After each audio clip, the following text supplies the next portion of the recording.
আজি 4 ডিচেম্বৰ, আজি ভাৰতীয় নৌ সেনা দিৱস।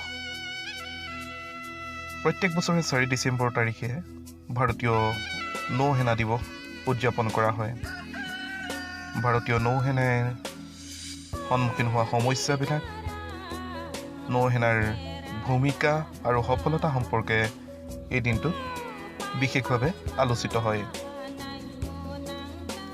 ভাৰতবৰ্ষৰ স্বাধীনতাৰ পাছত 1950 চনত পুনৰ নৌসেনা গঠন কৰা হয় আৰু ইয়াক ভাৰতীয় নৌসেনা নাম দিয়া হয়।